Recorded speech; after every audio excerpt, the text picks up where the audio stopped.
அப்போ ஏசி ஒருத்தர் யூஸ் பண்ணதுனாலேயே அவர் வந்து ஏழை பங்காளன் இல்லை அப்படிங்கிறதெல்லாம் கிடையாது. அது வந்து அன்றைக்கு முதலமைச்சராக இருக்கக்கூடிய காமராஜர் அவர்களுக்கு கிடைத்த வசதி. அதை அவர் பயன்படுத்திக்கிட்டார். அவரால் ஏசி இல்லாமல் இருக்கவே முடியாது அப்படிங்கிறதுக்கு நம்மகிட்ட எந்த ப்ரூஃபும் கிடையாது, இவங்க சொன்ன அந்த விஷயத்தை தவிர. வெயில் காலத்தில் அந்த மாதிரி சில வசதிகள் எல்லாருக்கும் தேவைப்படும். நம்மளால ஃபேன் இல்லாமல் இருக்க முடியாது. ஏசி இருந்தால் வெயில் காலத்தில் ஏசி இல்லாமல் நிறைய பேர் இருக்க மாட்டாங்க. ஏன்னா அதற்கு உடம்பு பழகிவிட்டது. அந்த பழக்கம் தானே தவிர அது ஒன்றும் பெரிய குலக்குற்றம் கிடையாது.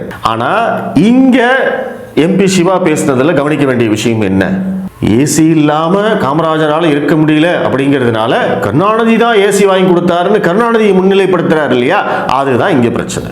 நீ காமராஜரை பத்தி பேசுறோம் அப்படின்னா அவரை பத்தி மட்டும் பேசு. அவரை பத்தி பேசுறதுக்கு விஷயமே கிடையாதா? எதற்கு வந்து அவரையும் திமுகவையும் கருணாநிதியும் வந்து இணைச்சு பேசுறீங்க? அதுதான் வந்து திமுகவுடைய தில்லாலங்கடித்தனம். அதைத்தான் நம்ம வந்து இங்க விமர்சனம் பண்றோம்.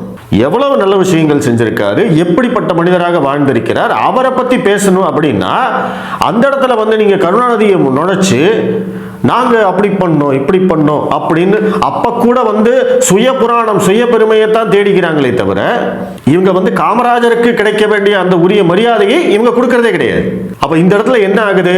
நீங்க அவரை வந்து ஏழை பங்காளன்னு சொல்றீங்க, அவரை வந்து எளிய மனிதர்னு சொல்றீங்க, ஆனா அவர் ஏசி இல்லாம தூங்கவே மாட்டாரியா அப்படின்னு காமராஜருக்கு வந்து ஒரு கெட்ட பெயர் ஏற்படுத்தும் நோக்கில் தான் எம்பி சிவா பேசியிருக்காரு அப்படிங்கறத நம்மளுக்கு புரிஞ்சுக்கலாம்.